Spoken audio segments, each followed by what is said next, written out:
History is filled with costly, unsustainable, and ineffective development projects designed by international experts. Development, what does it even mean? Have we asked all the stakeholders what development means to them?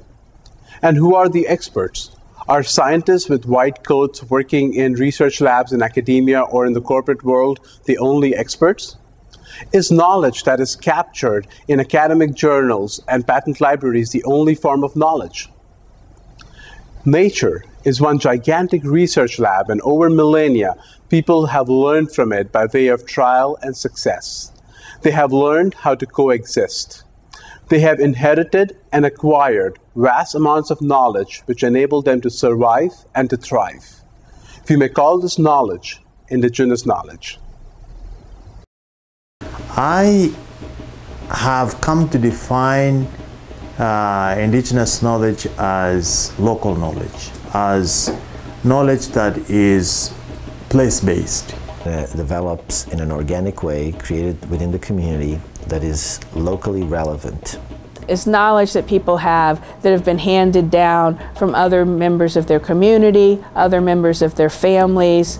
Indigenous knowledge evolves organically, so it evolves progressively, whereas scientific knowledge does go through leaps, and it perhaps evolves a little faster. It's not something that is stable, it's very dynamic. It responds to social, cultural, economic, and climatic conditions.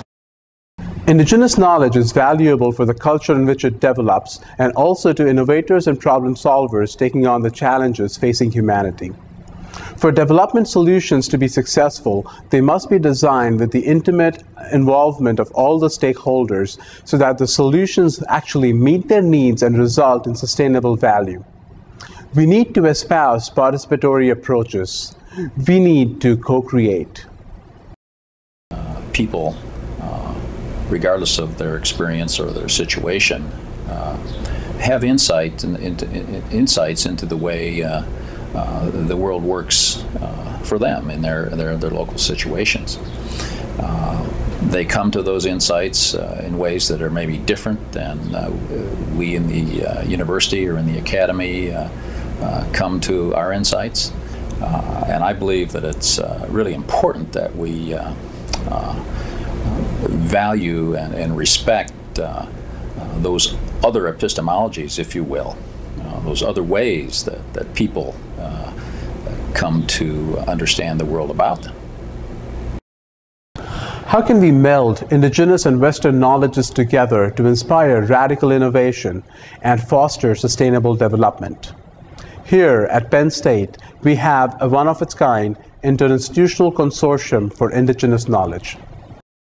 In 1995, a Penn State colleague introduced Ladi, Semali, and I to each other. And since then, we have co-directed the Interinstitutional Consortium for Indigenous Knowledge. It started out with the idea that there was all this knowledge out there that wasn't really coming into the academy. We were talking a lot about outreach from the university, but we didn't have a way that we could see of being effectively bringing the university, the community into the university. So that was what we began to struggle with, began to think about ways that we could make that dialogue happen here at Penn State and engage as many people from as many different disciplines as possible to think about that and figure out ways that could influence the way we approach development projects as well as projects here in Pennsylvania and in the United States.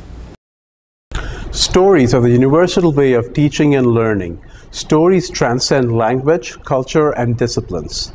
The AcademIK Connections video series captures the importance of indigenous knowledge in developing entrepreneurial strategies to foster self-determined development.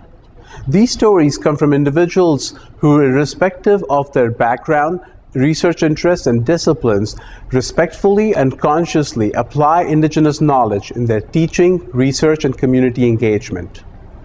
We live in an interconnected world with shared resources, shared problems, and shared solutions. As we seek to help developing communities solve their problems, have we thought about how we can learn from them to address our own problems?